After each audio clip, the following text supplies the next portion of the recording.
जय श्री कृष्णा। आइए सुनते हैं वैशाख मास महात्म्य। अध्याय 26। ब्राह्मण ने पूछा, धर्मराज, वैशाख मास में प्रातःकाल स्नान करके एकाग्रचित हुआ पुरुष भगवान माधव का पूजन किस प्रकार करे? आप इसकी विधि का वर्णन करें। धर्मराज ने कहा, ब्राह्मण, पत्तों की जितनी जातियां हैं उन सब में तुलसी भगवान श्री विष्णु को अधिक प्रिय है। पुष्कर आदि जितने तीर्थ हैं, गंगा आदि जितनी नदियां हैं तथा वासुदेव आदि जो देवता हैं, वे सभी तुलसी दल में निवास करते हैं। अतः तुलसी सर्वदा और सब समय भगवान श्री विष्णु को प्रिय है। कमल और मालती का फूल छोड़कर तुलसी का पत्ता ग्रहण करें और उसके द्वारा भक्तिपूर्वक माधव की पूजा करें। उसके पुण्य फल का पूरा वर्णन करने में कोई भी समर्थ नहीं है। जो बिना स्नान किए ही देव कार्य या पितृ कार्य के लिए तुलसी का पत्ता तोड़ता है, उसका सारा कर्म निष्फल हो जाता है तथा वह पंचगव्य पान करने से शुद्ध होता है। जैसे हर्रे बहुत सारे रोगों को तत्काल हर लेती है, उसी प्रकार तुलसी दरिद्रता और दुख भोग आदि से संबंध रखने वाले से अधिक पापों को भी शीघ्र ही दूर कर देती है। तुलसी काले रंग के पत्तों वाली हो या हरे रंग की, उसके द्वारा श्री मधुसूदन का पूजन करने से प्रत्येक मनुष्य, विशेषतः भगवान का भक्त, नर से नारायण हो जाता है। जो पूरे वैशाख भर तीनों संध्याओं के समय तुलसी दल से मधुहंता श्री हरि का पूजन करता है, उसका पुनः इस संसार में जन्म नहीं होता।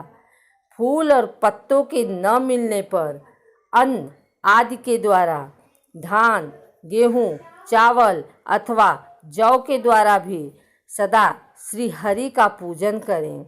तत्पश्चात सर्वदेवमय भगवान विष्णु की प्रदक्षिणा करें। इसके बाद देवताओं, मनुष्यों, पितरों तथा चराचर जगत का तर्पण करना चाहिए। पीपल को जल देने से दरिद्रता, कालकर्णी एक प्रकार का रोग होता है। दुःस्वप्न, दुश्चिंता तथा संपूर्ण दुख नष्ट हो जाते हैं। जो बुद्धिमान पीपल के पेड़ की पूजा करता है, उसने अपने पितरों को तृप्त कर दिया, भगवान विष्णु की आराधना कर ली तथा संपूर्ण ग्रहों का भी पूजन कर लिया। अष्टांग योग का साधन स्नान करके, पीपल के वृक्ष का सिंचन तथा श्री गोविंद का पूजन करने से मनुष्य कभी दुर्गति को नहीं प्राप्त होता। जो सब कुछ करने में असमर्थ हो, वह स्त्री या पुरुष यदि पूर्वोक्त नियमों से युक्त होकर वैशाख की त्रयोदशी, चतुर्दशी और पूर्णिमा तीनों दिन भक्ति से विधि पूर्वक प्रातः स्नान करे, तो सब पातकों से मुक्त होकर अक्षय स्वर्ग का उपभोग करता है। जो वैशाख मास में प्रसन्नता के साथ भक्ति पूर्वक ब्राह्मणों को भोजन कराता है तथा 3 रात तक प्रातःकाल एक बार भी स्नान करके संयम और शौच का पालन करते हुए श्वेत या काले तिलों को मधु में मिलाकर 12 ब्राह्मणों को दान देता है और उन्हीं के द्वारा स्वस्ति वाचन कराता है तथा मुझ पर धर्मराज प्रसन्न हो, इस उद्देश्य से देवताओं और पितरों का तर्पण करता है। उसके जीवन भर के किए हुए पाप तत्काल नष्ट हो जाते हैं। जो वैशाख की पूर्णिमा को मणिक, मटका जल के घड़े, पकवान तथा सुवर्णमय दक्षिणा दान करता है, उसे अश्वमेघ यज्ञ का फल मिलता है। इस विषय में एक प्राचीन इतिहास कहा जाता है, जिसमें एक ब्राह्मण का घने वन के भीतर प्रेतों के साथ संवाद हुआ था। मध्य प्रदेश में एक धन शर्मा नामक ब्राह्मण रहता था। उसमें पाप का लेश मात्र भी नहीं था। एक दिन वह कूश आदि के लिए वन में गया। वहां उसने एक अद्भुत बात देखी। उसे 3 महाप्रेत दिखाई दिए जो बड़े ही दुष्ट और भयंकर थे। ब्राह्मण धन शर्मा उन्हें देखकर डर गया। उन प्रेतों के केस ऊपर को उठे हुए थे, लाल लाल आंखें, काले काले दांत और सूखा हुआ उनका पेट था। धन शर्मा ने उनसे पूछा, तुम लोग कौन हो? यह नरक की सी अवस्था तुम्हें कैसे प्राप्त हुई? मैं भय से आतुर और दुखी हूँ, दया का पात्र हूँ, मेरी रक्षा करो। मैं भगवान विष्णु का दास हूँ। मेरी रक्षा करने से भगवान तुम लोगों का भी कल्याण करेंगे। भगवान विष्णु ब्राह्मणों के हितैषी हैं। मुझ पर दया करने से वे तुम्हारे ऊपर संतुष्ट होंगे। श्री विष्णु का अलसी के पुष्प के समान श्याम वर्ण है। वे पीताम्बरधारी हैं। उनका नाम श्रवण करने मात्र से सब पापों का क्षय हो जाता है। भगवान आदि और अंत से रहित, शंख चक्र एवं गदा धारण करने वाले, अविनाशी, कमल के समान नेत्रों वाले तथा प्रेतों को मोक्ष प्रदान करने वाले हैं। यमराज कहते हैं, ब्राह्मण भगवान विष्णु का नाम सुनने मात्र से वे पिशाच संतुष्ट हो गए। उनका भाव पवित्र हो गया। वे दया और उदारता के वशीभूत हो गए। ब्राह्मण के कहे हुए वचन से उन्हें बड़ी प्रसन्नता हुई। उसके पूछने पर वे प्रेत इस प्रकार बोले। प्रेतों ने कहा, विप्र, तुम्हारे दर्शन मात्र से तथा भगवान श्री हरि के नाम सुनने से हम इस समय दूसरे ही भाव को प्राप्त हो गए। हमारा भाव बदल गया। हम दयालु हो गए। वैष्णव पुरुष का समागम निश्चय ही पापों को दूर भगाता है, कल्याण से संयोग कराता तथा शीघ्र ही यश का विस्तार करता है। अब हम लोगों का परिचय सुनो। यह पहला कृतघ्न नाम का प्रेत है। इस दूसरे का नाम विद्वैत है तथा तीसरा मैं हूँ। मेरा नाम अवैशाख है। मैं तीनों में अधिक पापी हूँ। इस प्रथम पापी ने सदा ही कृतघ्नता की है, अतः इसके कर्म के अनुसार ही इसका नाम कृतघ्न, किए हुए उपकार को न मानने वाला पड़ा है। ब्राह्मण, यह पूर्व जन्म में सुदांश नामक द्रोही मनुष्य था। सदा कृतघ्नता किया करता था। उसी पाप से यह इस अवस्था को पहुंचा है। अत्यंत पापी, धूर्त तथा गुरु और स्वामी का अहित करने वाले मनुष्य के लिए भी पापों से छूटने का उपाय है, परंतु कृतघ्न के लिए कोई प्रायश्चित नहीं है। इस दूसरे पापी ने देवताओं का पूजन किए बिना ही सदा अन्न भोजन किया है। इसने गुरु और ब्राह्मणों को कभी दान नहीं दिया है, इसलिए इसका नाम विद्वैत हुआ है। यह पूर्व जन्म में हरिवीर नाम से विख्यात राजा था। 10,000 गांवों पर इसका अधिकार था। यह रोष, अहंकार तथा नास्तिकता के कारण गुरुजनों की आज्ञा का उल्लंघन करने में तत्पर रहता था। प्रतिदिन 5 महायज्ञों का अनुष्ठान किए बिना ही खाता और ब्राह्मणों की निंदा किया करता था। उसी पाप कर्म के कारण यह बड़े बड़े नरकों का कष्ट भोगकर इस समय विद्वैत नामक प्रेत हुआ है। अवैशाख नामक तीसरा प्रेत मैं हूँ। मैं पूर्व जन्म में ब्राह्मण था। मध्य प्रदेश में मेरा जन्म हुआ था। मेरा नाम गौतम था और गोत्र भी गौतम ही था। मैं वाशपुर गांव में निवास करता था। मैंने माधव मास में भगवान माधव की प्रसन्नता के उद्देश्य से कभी स्नान नहीं किया, दान और हवन भी नहीं किया। विशेषतः वैशाख मास से संबंध रखने वाला कोई कर्म नहीं किया। वैशाख में मधुसूदन का पूजन नहीं किया तथा विद्यमान पुरुषों को दान आदि से संतुष्ट नहीं किया। वैशाख मास की किसी भी पूर्णिमा को जो पूर्ण फल प्रदान करने वाली है। मैंने स्नान, दान, शुभ कर्म, पूजा तथा पुण्य के द्वारा उसके व्रत का पालन नहीं किया। इससे मेरा सारा वैदिक फल निष्फल हो गया। मैं अवैशाख नामक प्रेत होकर सब ओर विचरता हूँ।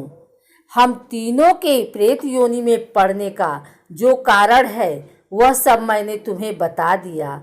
अब तुम हम लोगों का पाप से उद्धार करो, क्योंकि तुम विप्र हो।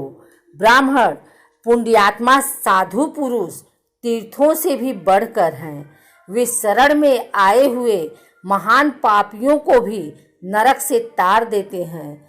जो मनुष्य सदा गंगा आदि संपूर्ण तीर्थों में स्नान करता है तथा जो केवल साधु पुरुषों का संग करता है, उनमें साधु संग करने वाला पुरुष ही श्रेष्ठ है। अतः तुम मेरा उद्धार करो। अथवा मेरा एक पुत्र है जो धन शर्मा नाम से विख्यात है। स्वामिन, तुम उसी के पास जाकर ये सब बातें कहो। हमारे लिए इतना परिश्रम करो जो दूसरों का कार्य उपस्थित होने पर उसके लिए उद्योग करता है, उसे उसका फल मिलता है। वह यज्ञ, दान और शुभ कर्मों से भी अधिक फल का भागी होता है। यमराज कहते हैं, ब्राह्मण, उस प्रेत का वचन सुनकर धन शर्मा को बड़ा दुख हुआ। उसने यह जान लिया कि ये मेरे पिता हैं जो नरक में पड़े हुए हैं। तब वह सर्वथा अपनी निंदा करते हुए बोला। धन शर्मा ने कहा, स्वामिन, मैं ही गौतम का यानी आपका पुत्र धन शर्मा हूँ। मैं आपके किसी काम ना आया। मेरा जन्म निरर्थक है। जो पुत्र आलस्य छोड़कर अपने पिता का उद्धार नहीं करता, वह अपने को पवित्र नहीं कर पाता। जो इस लोक और परलोक में भी सुख का संतान विस्तार कर सके, वही संतान या तनय माना गया है। इस लोक में धर्म की दृष्टि से पुरुष के दो ही गुरु हैं, पिता और माता। इनमें भी पिता ही श्रेष्ठ है, क्योंकि सर्वत्र बीज की ही प्रधानता देखी जाती है। पिताजी, क्या करूं, कहाँ जाऊं, कैसे आपकी गति होगी? मैं धर्म का तत्व नहीं जानता, केवल आपकी आज्ञा का पालन करूंगा। प्रेत बोला, बेटा, घर जाओ और यमुना में विधि पूर्वक स्नान करो। आज से 5वें दिन वैशाख की पूर्णिमा आने वाली है, जो सब प्रकार की उत्तम गति प्रदान करने वाली तथा देवता और पितरों के पूजन के लिए उपयुक्त है। उस दिन पितरों के निमित्त भक्ति पूर्वक तिल मिश्रित जल का घड़ा, अन्न और फल दान करना चाहिए। उस दिन जो श्राद्ध किया जाता है वह पितरों को 1000 वर्षों तक आनंद प्रदान करने वाला होता है। जो वैशाख की पूर्णिमा को विधि पूर्वक स्नान करके 10 ब्राह्मणों को खीर का भोजन कराता है, वह सब पापों से मुक्त हो जाता है।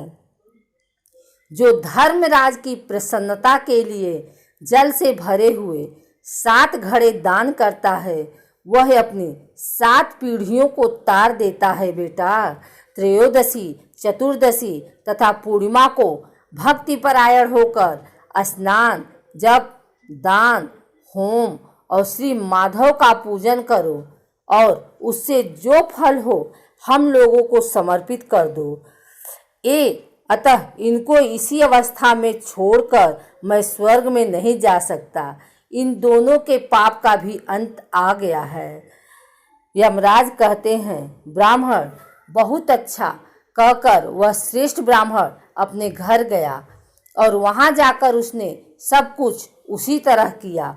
वह प्रसन्नतापूर्वक परम भक्ति के साथ वैशाख स्नान और दान करने लगा।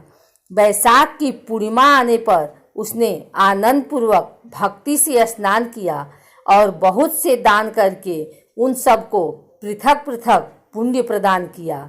उस पवित्र दान के संयोग से वे सब आनंद मग्न हो विमान पर बैठकर तत्क्षण ही स्वर्ग को चले गए। ब्राह्मणों में श्रेष्ठ धन शर्मा भी श्रुति, स्मृति और पुराणों का ज्ञाता था। वह चिरकाल तक उत्तम भोग भोग कर अंत में ब्रह्मलोक को प्राप्त हुआ। अतः यह वैशाख की पूर्णिमा परम पुण्यमयी और समस्त विश्व को पवित्र करने वाली है। इसका महात्म्य बहुत बड़ा है, अतएव मैंने संक्षेप से तुम्हें इसका महत्व बतला दिया है। जो वैशाख मास में प्रातःकाल स्नान करके नियमों का पालन विशुद्ध चित्त हो भगवान मधुसूदन की पूजा करते हैं, वे ही पुरुष धन्य हैं, वे पुण्यात्मा हैं तथा वे ही संसार में पुरुषार्थ के भागी हैं।